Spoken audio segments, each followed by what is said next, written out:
días, buenas tardes, buenas noches, queridos alumnos del curso de Sistema Respiratorio. Les habla el doctor José Pérez Naduea, neurólogo. Y bueno, esta semana, por encargo de vuestra coordinadora, la doctora María Teresa, he recibido el encargo de bueno, hacer esta clase sobre regulación de la ventilación. ¿Ok? Entonces estoy muy contento de estar con ustedes este día.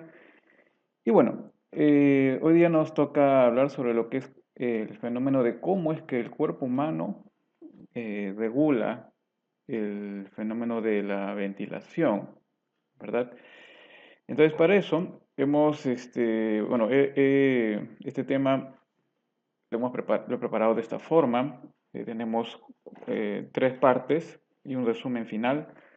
Eh, Vamos a hablar primero acerca de la anatomía, sobre la estructura de los núcleos que tienen que ver con lo que es el control ventilatorio que se da a nivel del sistema nervioso, el fenómeno del control que se da a través de los quimiorreceptores centrales y periféricos, y por último, la acción de otros receptores que tienen que ver con el control de la ventilación. Muy bien, y para introducirnos en el tema, pues vamos a ver esta historia del famoso actor que interpretó a Superman en los años 80, Christopher Reeve. Ustedes lo ven ahí en la foto. Christopher Reeve fue un actor muy famoso en los años 80, los años 70, en los años 80, sobre todo porque él interpretó pues, a este personaje de los cómics de Superman. Recuerdo mucho cuando yo era niño y iba a los cines y me gustaban mucho estas películas de superhéroes que en ese entonces daban. Y Superman fue una de mis películas más favoritas, ¿no? Sobre todo la 1 y la 2, con los efectos de ese entonces, pero me gusta, es bastante, muy bonito esas películas de superhéroes de ese entonces. El tema está en que Christopher Reeve, pasado el tiempo, ya después de estas películas donde tuvo mucho éxito, el actor y interpretó, también trabajó en otras películas más al respecto.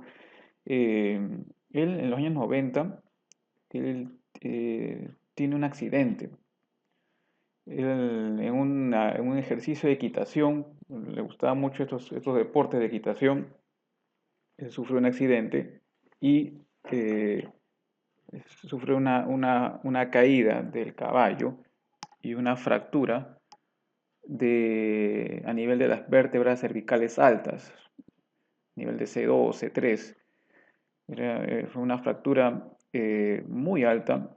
Normalmente los pacientes que sufren una fractura de ese nivel fallecen, eh, ya que está a un nivel que está muy cerca al bulbo, al tronco encefálico, un área muy delicada que contiene neuronas que controlan funciones vitales, como la presión arterial, la, la respiración, como vamos a ver en adelante.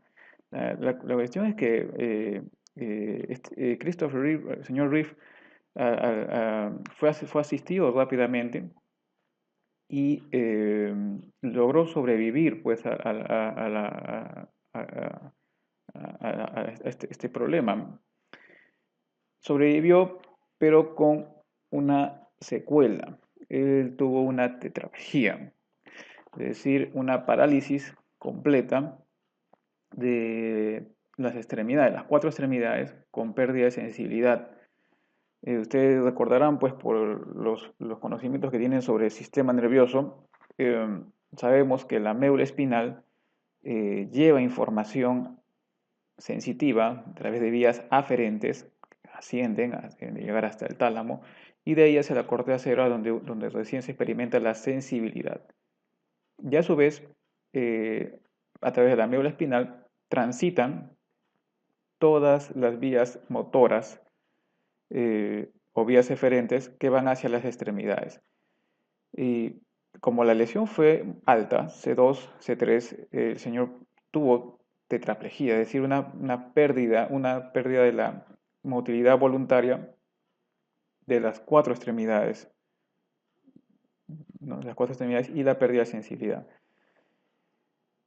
Y un tema que él le incomodaba bastante es que como la lesión fue a nivel de C2, C3, eh, él tenía una dificultad muy importante. Él no tenía control voluntario y había habido pérdida del control voluntario y obviamente pérdida de las aferencias, perdón, de las eferencias motoras para el manejo de la respiración. ¿Sí? Era incapaz de respirar por sí solo. Por ello, a él lo que hicieron a este señor era le pusieron un aditamiento electrónico que iba directamente al músculo principal de la respiración, el cual es el diafragma. Entonces, este aditamiento electrónico era una especie de marcapaso, así como los marcapasos que usan para regular la frecuencia cardíaca, ¿no? Entonces, era un marcapaso electrónico que iba al diafragma y secuencialmente mandaba impulsos eléctricos para que el diafragma se contraiga y él pudiera respirar. Porque había perdido de cosa las vías eferentes que partían del tronco encefálico hacia el diafragma, principalmente a través del nervio frénico, ¿no? El nervio frénico, usted recordará, es un nervio cuyas raíces son C3 y C4. De C3 y C4 se forman a través de las raíces se forman este nervio motor que va hacia el diafragma y permite la contractilidad. Christopher Lee pues no tenía esa posibilidad porque había perdido había una lesión medular alta y no había conexión del tronco encefálico, que es el centro donde está, vamos a ver ahora, es el núcleo, ahí están los núcleos de la respiración. Un núcleo es un conjunto de somas, un conjunto de neuronas. Entonces se habían cortado todos los axones que salían de ese núcleo a nivel de C2, a nivel de C2, C3. Por eso que el Señor no podía respirar espontáneamente. Y bueno, esa es nuestra introducción. Y bueno, vamos para empezar a ver sobre esto del control de la ventilación. eh, Comparemos dos fenómenos que se dan a nivel del cuerpo. Uno es la contractilidad cardíaca y la contractilidad del diafragma. ¿Sí? Miren, el corazón eh, solito baila. Es decir, el corazón no requiere ningún estímulo del sistema nervioso para que las paredes cardíacas se contraigan. ¿Por qué? Porque usted está viendo, ¿verdad?, que el corazón tiene su propio sistema eléctrico, automático, es decir, el nodo sinusal, ¿no? El nodo auriculoventricular, ¿no? La de Hill, la fibra de Purkinje. Bueno, esas son células musculares modificadas que de por sí generan un propio potencial eléctrico que genera todo lo que es el fenómeno de sístole cardíaca, ¿no? A nivel de las paredes del corazón. Entonces no requiere ningún estímulo del sistema nervioso. Por eso es que Christopher Reeve vivió, porque el corazón en sí de él no necesitaba actividad eléctrica, no requería. Lo único que necesita de cosas es que el corazón, pues, o sea, ese sistema eléctrico esté bien, adecuado, ¿no es cierto? Y genere los impulsos eléctricos. Eso no sucede con la respiración. Con la respiración, el diafragma necesita de qué cosa? Necesita un impulso nervioso que llegue ¿de dónde? Del sistema nervioso central a través del nervio frénico. Necesita de ese impulso. Entonces no tiene un marcapasos. Acá, o sea, en el diafragma no tenemos un marcapaso, no hay un nodo sinusal, no hay nada de eso. O sea, el diafragma necesita de un impulso nervioso que llegue desde el sistema nervioso central. Llamemos sistema nervioso central a los órganos que están formados por tejido nervioso, que están protegidos por estructuras óseas, como el cráneo y la médula espinal. Entonces requiere de información que llegue desde allí hacia el diafragma para que se produzca la contracción del músculo.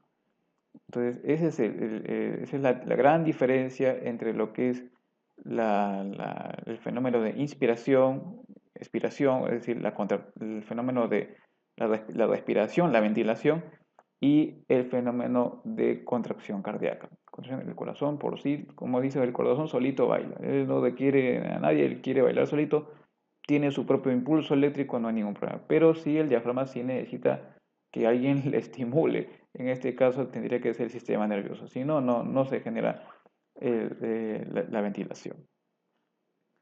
Muy bien, entonces tenemos que, entonces, para explicar esto de la ventilación, tenemos que obviamente explicar un poquito acerca del sistema nervioso, ¿no? Y saber de dónde está naciendo o de dónde nace ese impulso nervioso que va a generar la contracción del diafragma. Bueno, esto que he preparado, esto es una muestra de un cadáver, obviamente este es un cadáver, es un corte sagital, usted está viendo acá la cabeza, acá ve la nariz, la boca, ¿no?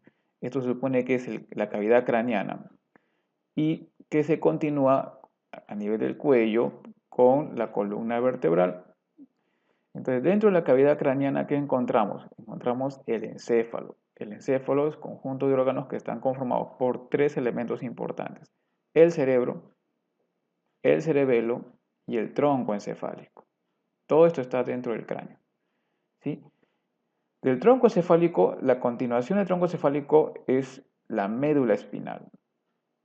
La médula espinal está ubicada ¿dónde? Dentro de la columna vertebral, ¿sí? Todo esto es sistema nervioso central, está protegido por el hueso, ¿sí? Entonces, y del sistema nervioso central nacen los nervios, que forman parte del sistema nervioso periférico. Ahí tenemos pues los pares craneales, los 31 nervios espinales, y dentro de los 31 nervios espinales tenemos, en relación a lo que es el control de respiración, dos que son importantísimos. Los nervios espinales de la región cervical, C3 y C4, que van a conformar, que van a unirse y van a formar un nervio muy importante que llegará al diafragma, que se llama el nervio frénico. El nervio frénico es un nervio motor, es un nervio que moviliza el diafragma.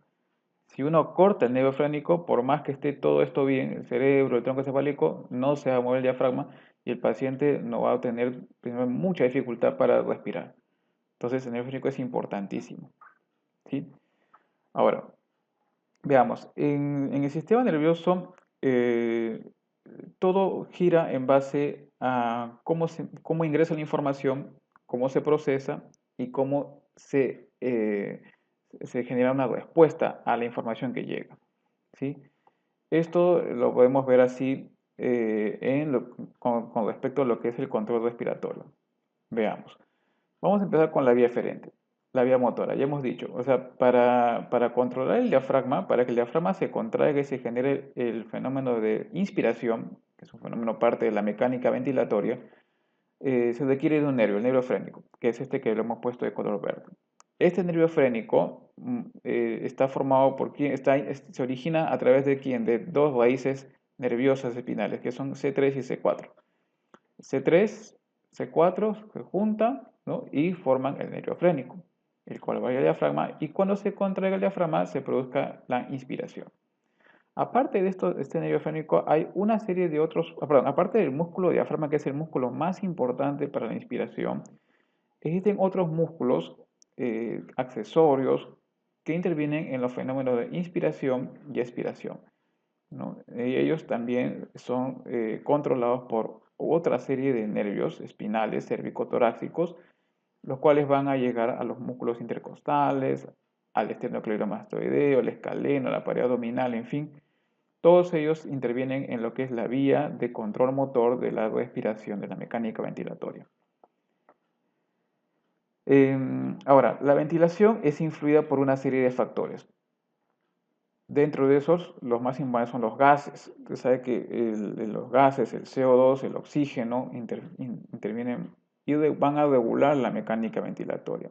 Entonces, para saber la cantidad de gases que hay en el cuerpo humano, deben de haber receptores que detecten las variaciones de la presión de esos gases en la sangre o en el líquido cefalorraquídeo. ¿sí? Entonces, nosotros tenemos las vías aferentes, las vías sensitivas que van a dar información al encéfalo para que regulen la respiración. Tenemos en el bulbo, que es una zona del tronco encefálico, que ahora lo vamos a ver, tenemos quimiorreceptores centrales para el hidrógeno, para el CO2 también, el dióxido de carbono. Hay también quimiorreceptores periféricos que están a nivel de los cuerpos carotídeos y aórticos para el oxígeno y el dióxido de carbono, que son llevados por los nervios glosofaringeo, noveno par craneal, y el décimo par craneal, que es el nervio neumogástrico vago, ¿sí? Y también receptores de estiramiento del pulmón, que son llevados por el nervio vago también. Entonces, estos son vías aferentes, son vías que van a llegar al sistema nervioso central y van a dar esa información al tronco encefálico para regular, para modificar el patrón respiratorio, ya sea la frecuencia respiratoria, el tiempo de inspiración, en fin. Y el núcleo que controla, que regula la respiración, que comanda la respiración, ¿dónde está? Está en el tronco encefálico, específicamente en dos áreas, el bulbo y una zona del puente. Entonces, núcleos del tronco encefálico para la regulación de la respiración, importantísimo, ¿no? Ahora, todo el fenómeno de la respiración puede ser también modificado a voluntad por la corteza del cerebro, la corteza cerebral, que también interviene. Entonces, estos es a grandes rasgos los componentes estructurales que van a intervenir en el patrón ventilatorio. Muy bien, entonces esto es lo que vamos a desarrollar en el transcurso de lo que quede el tiempo dentro de esta obra. Vamos a desarrollar todo esto de acá.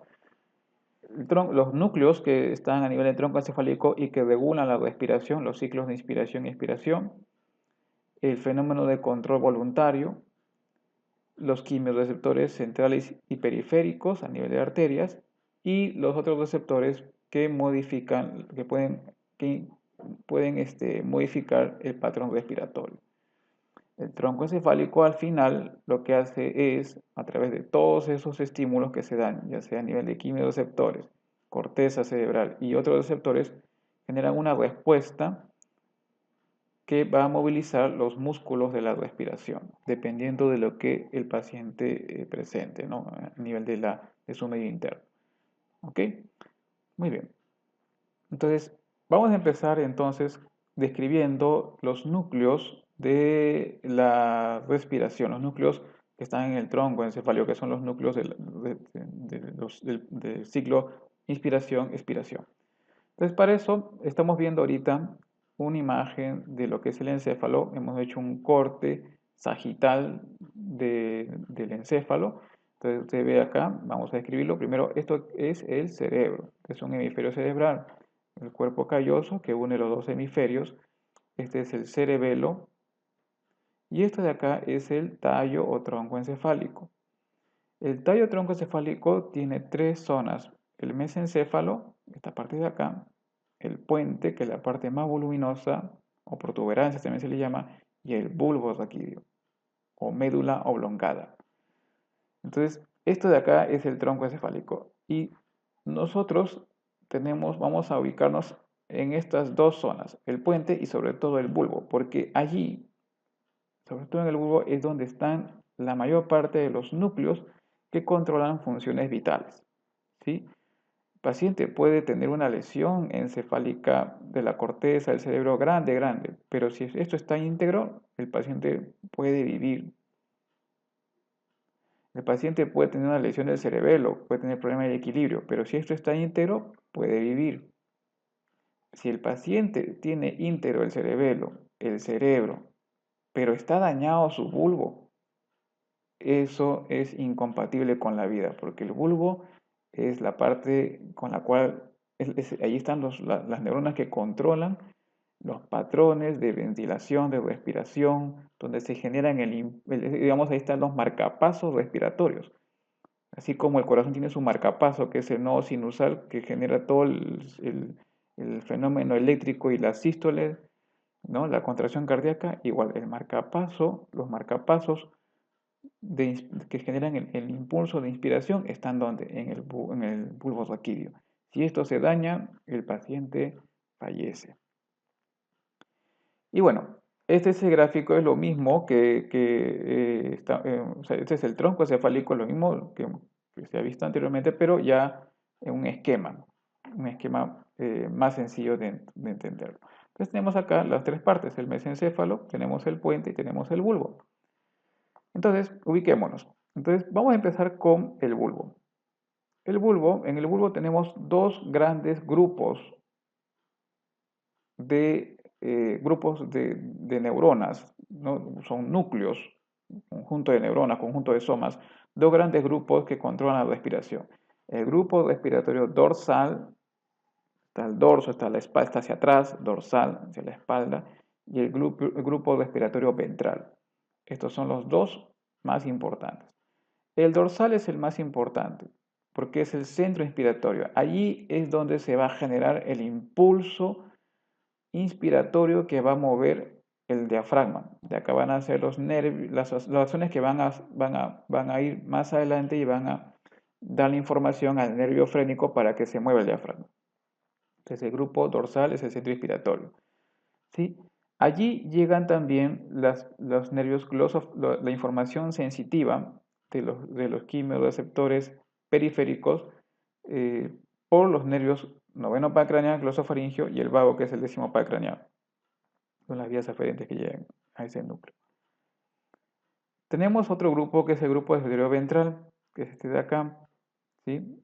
Que va a intervenir sobre todo cuando uno hace ejercicio, ¿sí? Cuando uno empieza a hacer ejercicio, ¿sí? Tenemos otros dos núcleos que son el centro apneústico, que está entre el bulbo y el puente apneústico, y un cuarto núcleo que está en el puente que se llama el centro neumotáxico. Centro neumotáxico. ¿Ok? Entonces, en el bulbo, los dos más importantes, el dorsal y el ventral, de esos el dorsal es el más importante de todos, ¿sí? Y otros dos secundarios que son el apneústico y el neumotáxico que se encuentra a nivel del puente. Veamos cada uno de ellos. Entonces, el grupo respiratorio dorsal, ¿sí? Que es este de acá, es el que establece el inicio de la actividad del frénico, del nervio frénico, es el que dispara el potencial de acción, el impulso nervioso, para que el frénico mande la información al diafragma y se genere la contracción del diafragma y por lo tanto el inicio de la inspiración. ¿Sí? Este núcleo recibe información de quién? Del glosofaringio del vago. El glosofaringio del vago trae información de quién? De los quimiorreceptores para el oxígeno, para el CO2 y para el pH. Estos quimiorreceptores están ubicados en los cuerpos carotídeos y cuerpos aórticos. Entonces ahí hay receptores para la presión de oxígeno y la presión de CO2 arterial y también para el pH. Y esa información al núcleo solitario, que es el núcleo del noveno y el décimo par craneal. El núcleo solitario es un núcleo que está ubicado acá, muy cerquita al grupo respiratorio dorsal en el bulbo raquídeo. Entonces, también recibe información de los receptores de estiramiento del pulmón a través del nervio vago. También va a recibir información de receptores de estiramiento, que son otro tipo de receptores, a través del nervio vago. Entonces, este grupo de receptores dorsal es el que va a generar la inspiración. Se dice que el proceso de inspiración empieza con la aparición de un potencial de acción, de un impulso nervioso que va en ascenso. Va en ascenso en forma de ráfagas, ¿no? Como descargas eléctricas que van aumentando una otra, una otra, una otra. Y este fenómeno dura 2 segundos, el fenómeno de inspiración, el fenómeno en el cual se va produciendo la descarga eléctrica en ascenso hasta que se llega a un punto en el cual se llegó al volumen tidal, ¿sí? Al volumen tidal, y en ese momento cesa o se frena esa descarga, ese feedback positivo, esa curva ascendente positiva, cesa, ¿no? Por unos 3 segundos para la descarga eléctrica, la ráfaga de potencial, y en ese momento se produce cosa, se relaja el músculo diafragma y empieza a producirse de cosa. eh, el pulmón, que es un tejido elástico, empieza a volver a su tamaño original por las fibras elásticas. Las fibras elásticas, ¿no es cierto? Las fibras el pulmón tiende a ir al colapso, ¿no? Porque el pulmón es un tejido que tiende es un tejido elástico, ¿no? Que tiende a insuflarse y vuelve a su volumen original y tiende a colapsar, ¿no? Si es que no hay acción del diafragma. Entonces, se genera la inspiración como por un impulso de potencial de acción regular, constante y en ascenso. Cuando se llega a un volumen tidal alto o suficiente, cesa la inspiración, cesa ese impulso, esa descarga eléctrica, se detiene y empieza una fase de expiración, en la cual ya no hay generación de potencial de acción y el volumen tidal disminuye porque ya no hay mayor contractura del diafragma y el pulmón tiende al colapso en ese momento. Para luego, más adelante, empezar generarse otro impulso de inspiración, otra sesión sucesiva de generación de potencialización y otra inspiración. ¿Sí? 2 segundos la inspiración, 3 segundos tiempo de expiración. Entonces, esos impulsos se generan justamente en ese grupo, en el grupo respiratorio dorsal. De ahí es donde parten y van al nervio frénico. El siguiente grupo es el grupo respiratorio ventral. Este grupo respiratorio ventral está inactivo durante la respiración normal, o sea, mientras uno está tranquilo, sin actividad física, no hay actividad de ese grupo respiratorio, no se activa.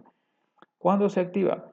Se activa cuando se requiere aumentar la ventilación, cuando nosotros requerimos que ingrese más aire a nuestros pulmones y obviamente más oxígeno al cuerpo. Eso se da cuando uno hace ejercicios. Al hacer ejercicio necesitamos qué cosa, ya que la expiración sea un poquito más activa. Recuerde que la expiración es un fenómeno pasivo, no requiere contraer ningún músculo para eso. Entonces, en ese momento se requiere de cosa que la expiración sea un poco más intensa. Entonces, ahí tienes que activar qué cosa, los músculos abdominales, ¿no? Algunos músculos accesorios de la expiración. Entonces, ahí lo que tiene que hacerse es tienen que activarse estas neuronas de este grupo respiratorio ventral. ¿Ok? Entonces, los grupos respiratorios es para la expiración intensa. Eh, ahora, veamos un punto controversial. Miren, los grupos respiratorios son eso, son grupos, son conjuntos de núcleos, son conjuntos de grupitos de neuronas, son un conjunto de neuronas. Por ejemplo, el grupo respiratorio ventral son cuatro distintos grupos de neuronas.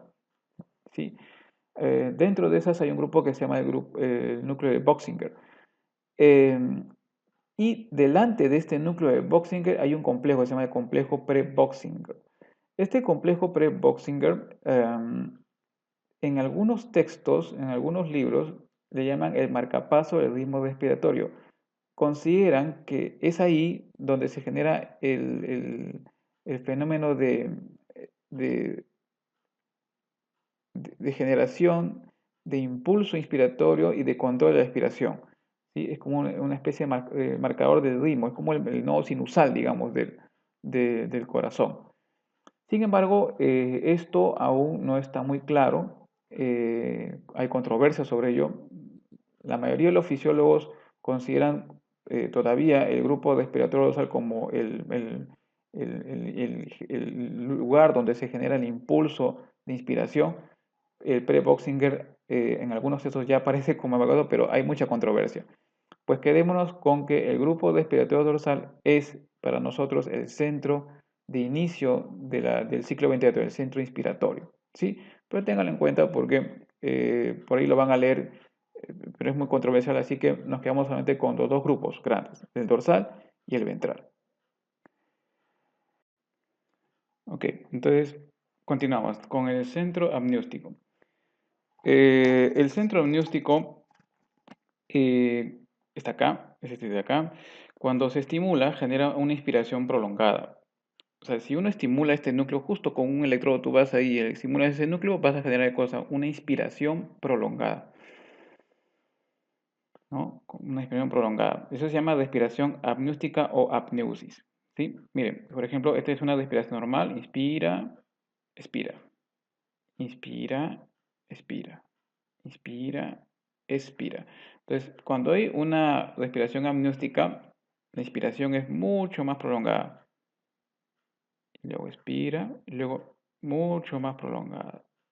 Expira, ¿no? La inspiración dura un poco más de tiempo. ¿Sí? La inspiración no, la inspiración sigue en su mismo tiempo, la inspiración es la que va a durar más. Entonces, eso es lo que genera la estimulación del centro amniótico, ¿no? Una inspiración mayor prolongada, ¿no? Entonces, ese es el centro amniótico. Y tenemos el otro centro que es el centro neumotáxico, que es aquel que está a nivel del puente.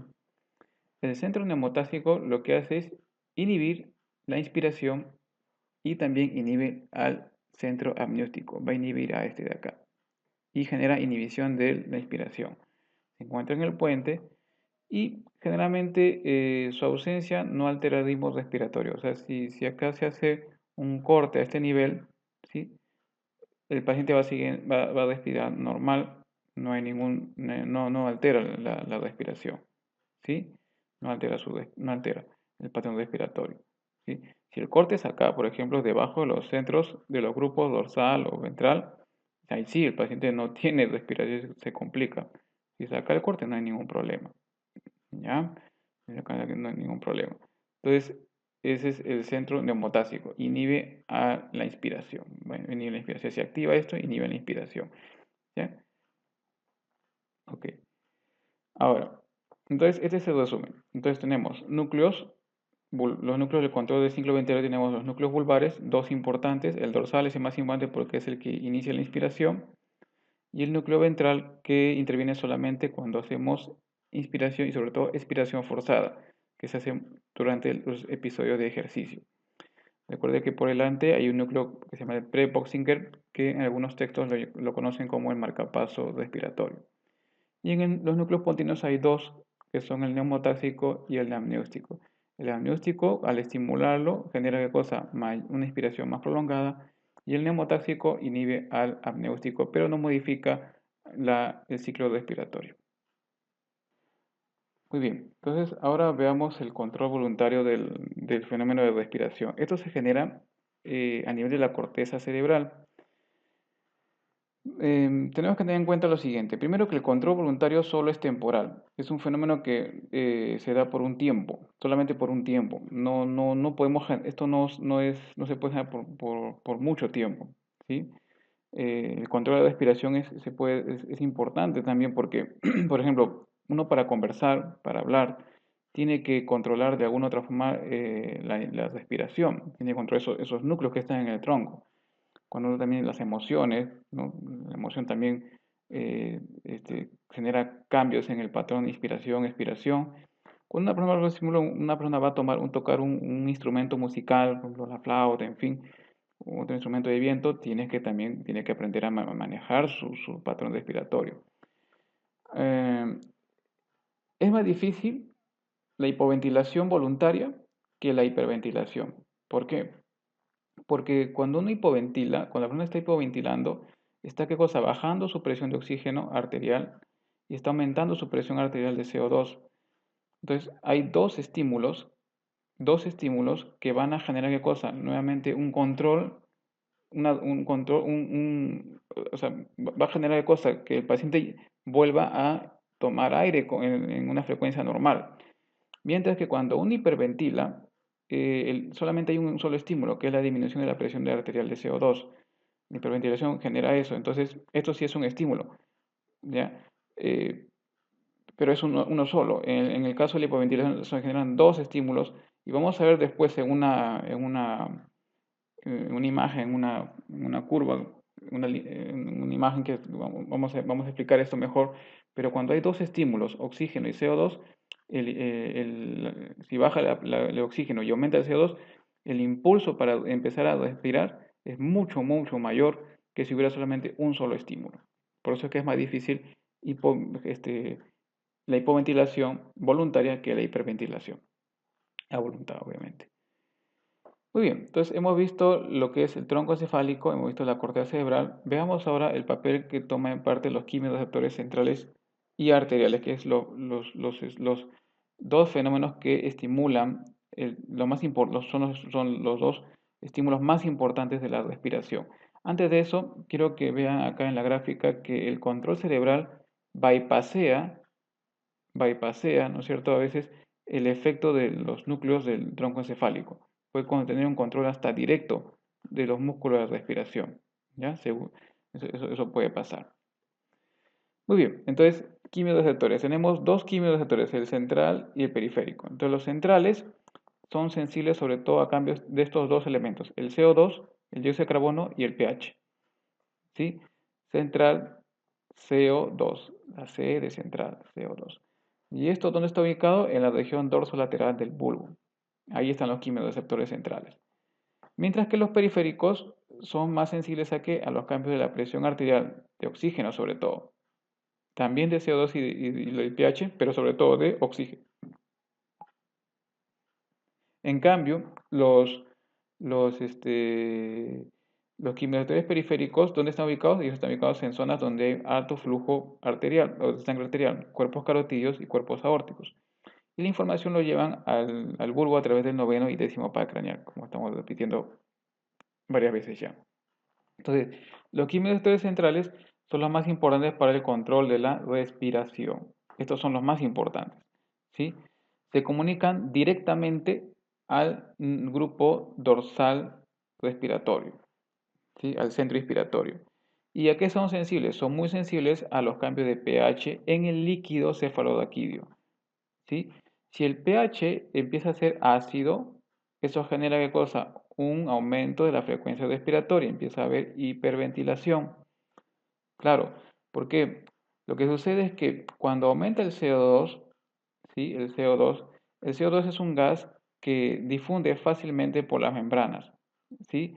Puede pasar la membrana de la barrera hematoencefálica, puede pasar eh, esa barrera y por lo tanto el aumento de CO2 en sangre pasa la barrera, llega a la zona del tejido nervioso a nivel del bulbo, de ahí puede pasar al líquido y en el líquido se puede unir al agua. Por efecto de la anhidrasa carbónica forma el ácido carbónico y este se desdobla en hidrogenión y bicarbonato. El hidrogenión es sensado por estos quimiorreceptores, ¿sí? Y esto estimula cosas como hay un exceso de CO2, ¿qué va a hacer el organismo? Lo que va a querer es botar el CO2. Entonces, el exceso de CO2 en el organismo, en la sangre, ¿no es cierto?, genera cosa, un aumento del contenido de hidrogeniones. Igual, como el CO2 ha pasado de la sangre, la barrera hematoencefálica, al líquido, y en el líquido, perdón, al tejido de nervioso y de ahí al líquido, allí pues en el líquido hay agua, entonces se juntan y va a formar este protón y este protón va a estimular a los receptores, por lo tanto va a aumentar ¿qué cosa? La frecuencia respiratoria, va a hiperventilar al paciente. Y eso es el objetivo. O sea, si yo tengo mucho CO2 en el cuerpo, ¿qué tengo que hacer? Tengo que sacar el CO2. ¿Y el CO2 qué es lo que hace? El CO2 es una molécula que va a generar acidosis. Entonces va a generar un aumento del hidrogenión. No tenga en cuenta su cabecita que el CO2 es una molécula ácida. O sea, CO2, ácido. Entonces, si aumenta el CO2, tengo un medio ácido. Entonces, ¿qué tengo que hacer? Tengo que botar el CO2. ¿Sí? Entonces, eso es lo que hace eso es lo que hace el bulbo, ¿no? El bulbo se estimula con el hidrogenión y empieza a mandar mayores ráfagas para generar mayor inspiración. Aumenta la frecuencia respiratoria, perdón. Y lo contrario sucede cuando aumenta el pH. Si aumenta el pH, va a generar una disminución del estímulo de estos receptores y por lo tanto un cuadro de hipoventilación. El CO2 es permeable, es un gas, es permeable, es liposoluble, difunde por la barrera hematoencefálica, no así el hidrógeno ni el bicarbonato. O sea, el hidrógeno que está en sangre, el bicarbonato que está en sangre no va a pasar la barrera hematoencefálica, pero el CO2 sí. Entonces, este es también un gráfico del Constanzo. Vamos a empezar acá. Tenemos, esta es la sangre, está el capilar, se supone que esta es la barrera hematoencefálica. Entonces, en la sangre el CO2 forma hidrógeno, pues con agua llega a formar ácido carbónico, hidrógeno y bicarbonato. Pero estos dos no pueden pasar la barrera hematoencefálica. Lo único que puede pasar es el CO2. El CO2 pasa la barrera, pasa al bulbo y del bulbo pasa al líquido cefaloraquídeo. En el líquido cefaloraquídeo se une con el agua, igual la misma reacción, ácido carbónico y forma hidrógeno más bicarbonato. El hidrógeno va a estimular aquí al quimioreceptor central y este quimioreceptor central estimulado estimula al centro inspiratorio, al grupo dorsal respiratorio. ¿Para qué? Para que se generen mayores potenciales de acción y aumente la frecuencia de contracción del diafragma y por lo tanto haya una hiperventilación. Los quimiodetectores periféricos también son importantes. Estos están ubicados ¿dónde? En los cuerpos carotídeos y cuerpo aórtico. Cuerpo aórtico acá, el callo aórtico, ¿no es cierto? Y cuerpos carotídeos en donde la carótida común se bifurca en la carótida interna y externa, cuerpos carotídeos. Esta información llega por vía aferente a través del 10º par craneal, cuerpo aórtico, y el 9º par craneal glosofaringeo perdón, el cuerpo carotídeo, exacto, cuerpo carotídeo. O sea, el nervio vago va a llevar la información del cuerpo aórtico y el nervio glosofaringeo la información del cuerpo carotídeo. ¿A dónde llega? Al bulbo. ¿Mm? En el bulbo llega al núcleo que se llama el núcleo solitario y este está cerquita al grupo dorsal respiratorio. Entonces, ¿se activan cuándo? Primero, cuando disminuye la presión arterial de oxígeno. Ese es el más importante. O sea, el central se activa cuándo? Cuando aumenta el CO2 y el pH es ácido. En el caso del periférico, se activa sobre todo cuando baja el oxígeno. Cuando baja el oxígeno. Ese es el estímulo más importante. Sobre todo cuando el oxígeno empieza a ser menos de 60. ¿Sí? Acá vean ustedes la cantidad de oxígeno en sangre, la presión arterial, perdón, la presión parcial de oxígeno en sangre. Y estos son los impulsos que se generan por segundo en el cuerpo carotídeo. Miren, cuando el oxígeno está en 100, no hay mucha variación, 100, 200 no hay mucha variación, pero cuando empieza a ser menos de 60, miren empieza a haber la cantidad de impulso que empieza a generarse cuando empieza a bajar 60, 50, 40 es mucho mayor, mucho mayor. Entonces, eh, este es el punto de corte, 60 milímetros de mercurio. Cuando es 70, 80, el paciente respira normal, no hay ningún problema, pero ya menos de 60 empieza el estímulo, ¿no? Para generar, o sea, empieza a aumentar el estímulo para la inspiración. También se activan estos quimioterapias cuando se incrementa la presión parcial de CO2 y cuando disminuye el pH, ¿no? Disminuye el pH. Independiente del cambio del CO2, ¿no? El CO2 puede estar alto o bajo, puede ser una acidosis metabólica, el CO2 puede estar alto o bajo, no importa. O sea, ellos están dosando pH, hidrogeniones directamente. Y esto se da solamente en los cuerpos carotídeos. ¿Ok? Muy bien. De acá, estas curvas les he puesto porque ustedes van a ver una característica muy particular. Sabemos que los cuerpos carotídeos se estimulan sobre todo cuando empieza a bajar la presión de oxígeno a partir de 60.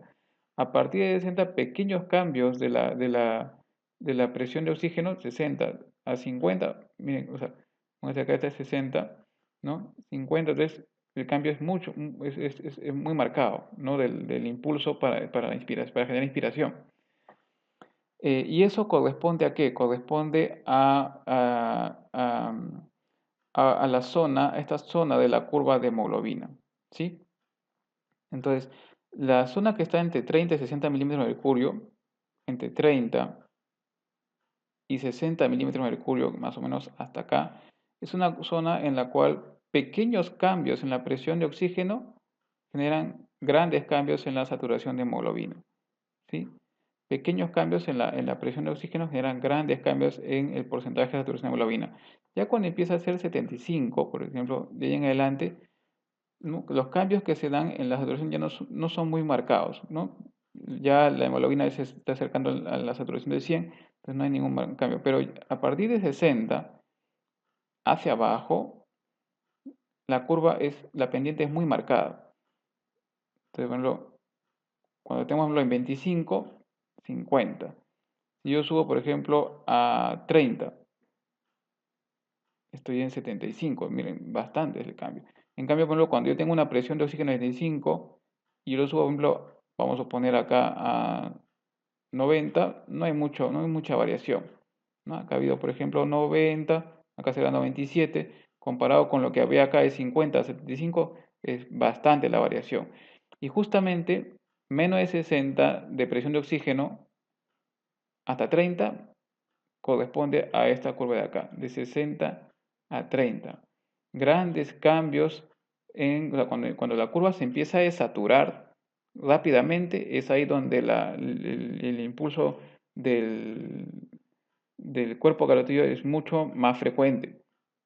Es mucho más frecuente. Ahí hay un impulso mucho más intenso y frecuente, sobre todo frecuente, que genera una hiperventilación. Ok, muy bien. Veamos ahora el influjo que se da en los estímulos para la respiración, ¿no? Para los gases, cómo estimulan la generación del impulso inspiratorio.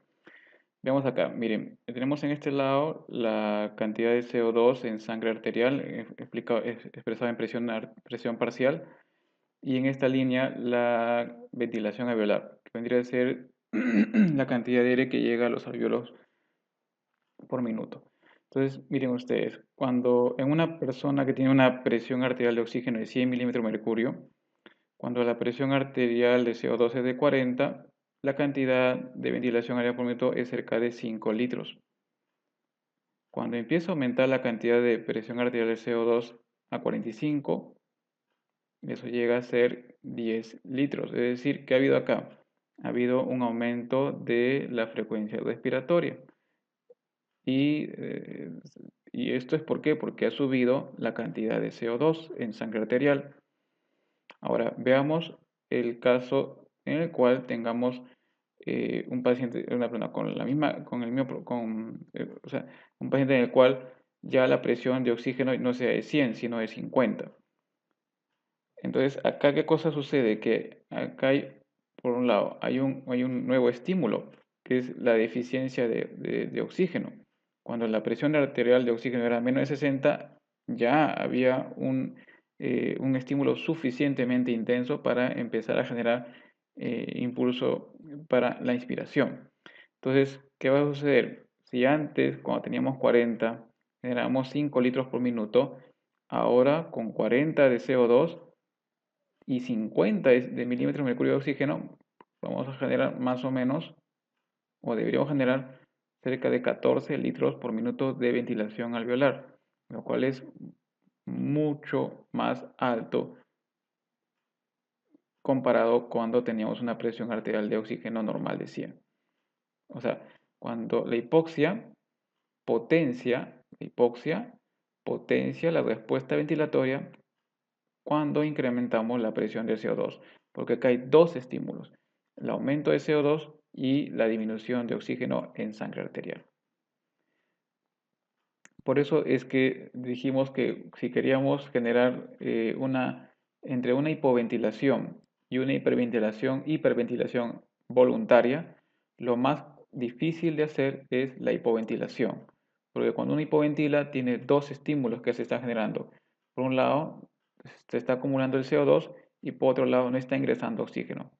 Mientras que cuando uno hiperventila, uno está botando CO2, ¿cierto? Bota CO2, el único estímulo que tienes es la deficiencia de CO2, ¿cierto? Y que va a estimular los quimiorreceptores centrales, pero no hay cambios en la cantidad de oxígeno, ¿ok? Entonces, ese es un punto. Entonces, la hipoxia potencia a la eficiencia de PCO2 para generar respuesta ventilatoria. Y recuerda también este punto, los quimiorreceptores de oxígeno no se adaptan. Los quimiorreceptores de oxígeno no se llegan a adaptar, no hay adaptación de los quimiorreceptores. ¿Sí? El paciente que tiene una hipoxia crónica no se va, el quimiorreceptor no se va a adaptar al nuevo valor de oxígeno, no se va a adaptar. Cosa que no sucede o que no pasa con el quimiorreceptor central de dióxido de carbono, de CO2. Miren ustedes, acá lo que estamos viendo es la respuesta ventilatoria ante el aumento de CO2. ¿Sí? Cuando tenemos, por ejemplo, cerca de 40, dijimos que era cerca de 5 litros por minuto de ventilación alveolar. Si esta es una curva normal, ¿no? Esta curva en oscura. Esta es normal. Si aumenta la presión arterial de CO2, la respuesta debe ser más del doble, ¿no? La ventilación alveolar es cerca de 12, es mucho más alta, ¿sí? Ahora, ¿Qué sucede? Que hay enfermedades en las cuales hay un aumento del acúmulo de CO2 en sangre, se llama hipercapnia crónica. Eso se da, por ejemplo, a los pacientes con EPOC. Los pacientes con enfermedad pulmonar obstructiva crónica tienden a acumular CO2 en sangre. Y ese acúmulo de CO2 en el tiempo lo que hace es genera una adaptación del quimiorreceptor central a los valores de CO2 altos. ¿Por qué es esto? Lo que sucede es que eh, el CO2 al ingresar al tejido nervioso y luego pasar a la barrera hematoencefálica genera ulteriormente hidrogeniones, ¿no? Como lo hemos visto aquí, ¿verdad? El CO2 genera hidrogeniones. Ahora, en agudo, el CO2 al generar hidrogeniones en agudo estimula y genera pues un aumento de la frecuencia respiratoria. ¿Qué pasa si esto no es de un minuto, de 2 minutos, sino es, este acúmulo de CO2 es constante y ya no es de 1 hora o de 2 horas, sino es constante, es digamos de 2 horas, 3 horas, 4 horas, un día, 2 días, 3 días, estamos acumulando CO2 constantemente, porque hay un problema de dificultad para la expulsión del CO2, ¿verdad? Como la enfermedad pulmonar obstructiva crónica, no eliminamos la suficiente cantidad de CO2. Entonces empieza a aumentar la cantidad de CO2 en sangre arterial constantemente. ¿Qué sucede? Que en algún momento el cuerpo, en este caso el sistema nervioso y el cuerpo, lo que va a generar es que como hay un acúmulo constante de hidrogeniones, se van a generar ¿qué cosa? Bicarbonatos. Se va a trasladar de la sangre bicarbonatos a esta zona de acá, de alguna forma. Entonces ese bicarbonato va a actuar como un buffer, un tampón. Entonces el bicarbonato al tamponear el hidrogenión, digamos, neutraliza el hidrogenión y ya no hay estímulo. A pesar de que hay aumento de CO2, ha habido un aumento de CO2, entonces ¿qué pasa? Al medio aumento de CO2, entonces el organismo lo que va a hacer es, va a generar un aumento de bicarbonato, lo que va a neutralizar el hidrogenio que se estaba formando en exceso en ese momento. Entonces, como ya no hay ese acúmulo, ese exceso de hidrogeniones que estimula el quimioreceptor, entonces por más que el CO2 esté en 45, no esté alto, ya no es el estímulo tan alto como antes, ¿no? Antes, cuando no había hidrogeniones y aumentaba el CO2, inmediatamente se estimulaba la frecuencia respiratoria. Ahora ya no, aumenta el CO2 está alto crónicamente, o sea, no, esto es un CO2 constantemente alto, entonces ahí se ha generado suficiente cantidad de bicarbonato y ese bicarbonato lo que está haciendo es, está tamponeando, está atrapando el hidrogenio y por lo tanto no se está estimulando los receptores a pesar de que hay bastante CO2 porque hay suficiente cantidad de bicarbonato que neutraliza ese exceso de hidrogenio que se está formando en ese momento. Entonces por eso es que vemos esto de acá. Lo que antes con 45 de CO2 me generaba un estímulo para generar 10 litros por minuto de ventilación alveolar.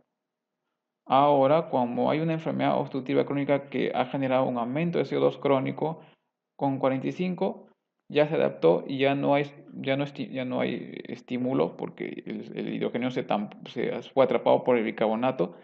Por lo tanto, volvemos al valor de 5 litros como 5 litros por minuto, que era lo que normalmente la persona tiene en una normal cuando su CO2 es menos de 45.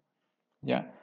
Por lo tanto, la modificación aguda de la presión arterial de CO2 en agudo, o sea, paciente normal, sano, que en un momento empieza a aumentar su CO2, tiene un efecto potente en el control del impulso respiratorio, pero su alteración crónica genera una respuesta débil.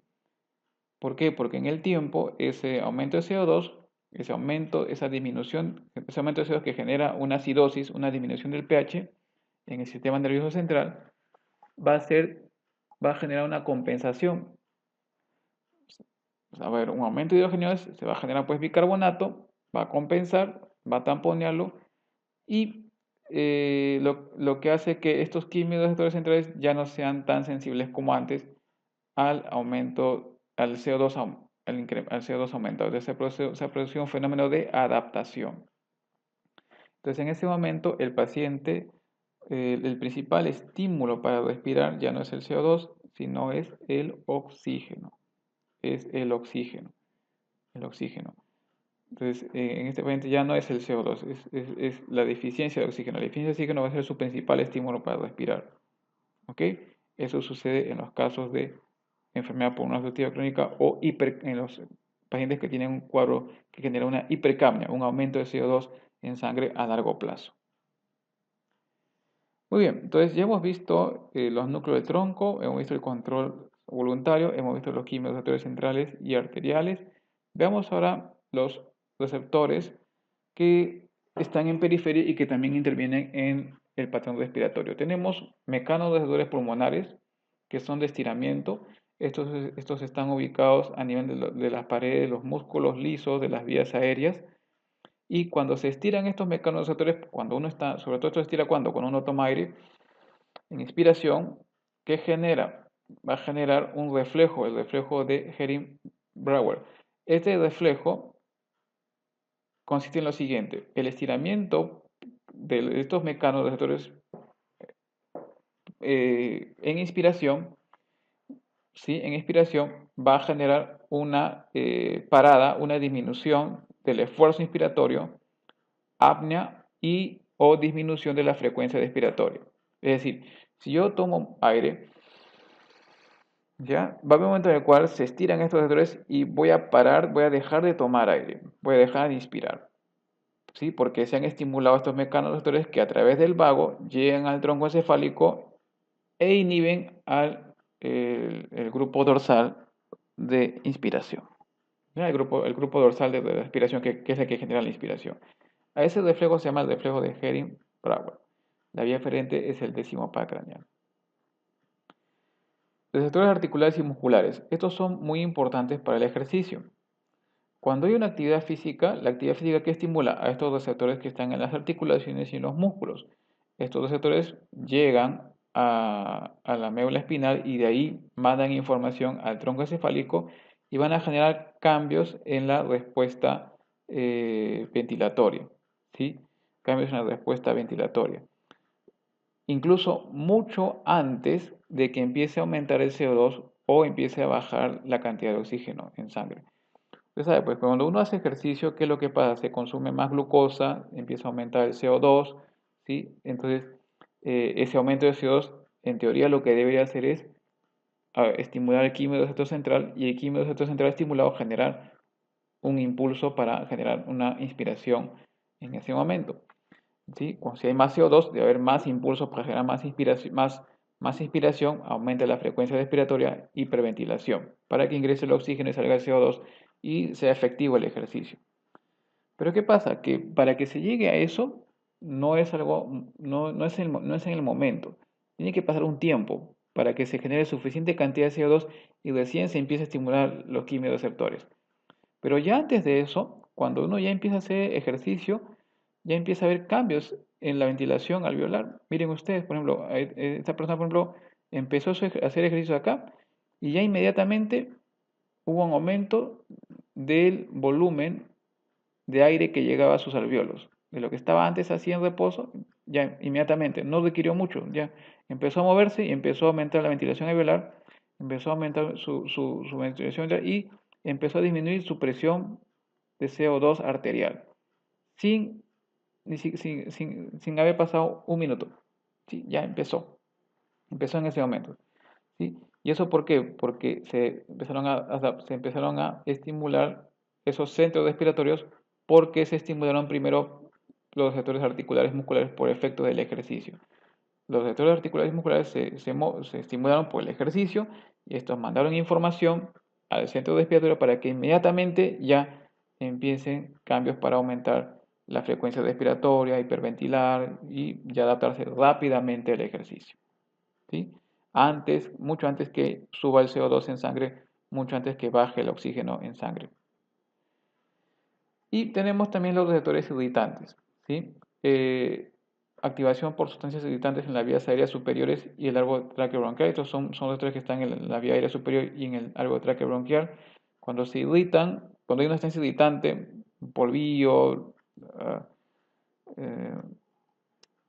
eh, que llega pues a la vía aérea superior o a la tráquea o los bronquios, se estimulan estos receptores y generan una respuesta que es tos, broncoconstricción o aumento de la frecuencia respiratoria. La vía aferente es la vía del décimo par craneal. Recuerden que el décimo par es la principal vía aferente visceral en el árbol respiratorio, ¿sí? Entonces, se estimula, se produce tos, broncoconstricción y taquipnea por efecto de estos irritantes que están llegando a la vía aérea superior y el árbol traqueobronquial.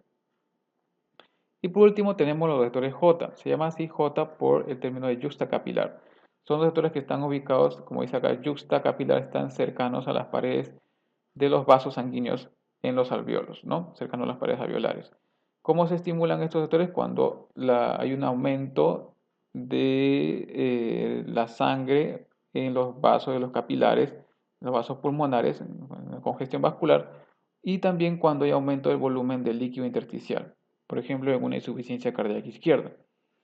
Este aumento de volúmenes estimula estos receptores, van por el vago y van a generar una respuesta que es taquipnea y disnea. Entonces, este es el resumen de los otros receptores. Acá están los mecanorreceptores, reflejo de Hering-Brauer, ¿no? Uno toma aire y tiene que generarse una parada de la inspiración, una parada por el efecto de la inspiración prolongada, ¿sí? Los articulares simulan que son para adaptar rápidamente al ejercicio, los irritantes que producen broncoconstricción y tos, y los yuxtacapilares que la digestión produce congestión vascular y esto aumenta la frecuencia cardíaca y disnea. Bueno, estos son los puntos más importantes como resumen que les tenemos. Primero, la inspiración y expiración es automático y se genera a nivel del bulbo. Se puede modificar por voluntad por acción de la corteza cerebral. El control de expiración depende pues por retroalimentación negativa en base a la concentración de CO2 en sangre, oxígeno, el pH, y en el líquido se evalúa por variación del pH y la presión de CO2. La ventilación alveolar va a aumentar de modo lineal cuando hay incremento de la presión de CO2 y el pH, en este caso cuando baja el pH, ¿no? En tanto, la respuesta a la disminución de la presión arterial de oxígeno es importante cuando empieza a bajar, cuando empieza a ser menos de 60 milímetros de mercurio. Y los quimiorreceptores arteriales responden sobre todo a quién? Al oxígeno, mientras que los centrales sobre todo responden a quién? Al CO2 y a la disminución del pH. Muy bien, queridos alumnos, esa ha sido la clase del día de hoy. Espero que haya sido de provecho y nos veremos prontamente. Nos vemos pronto. Un abrazo, saludos a todos.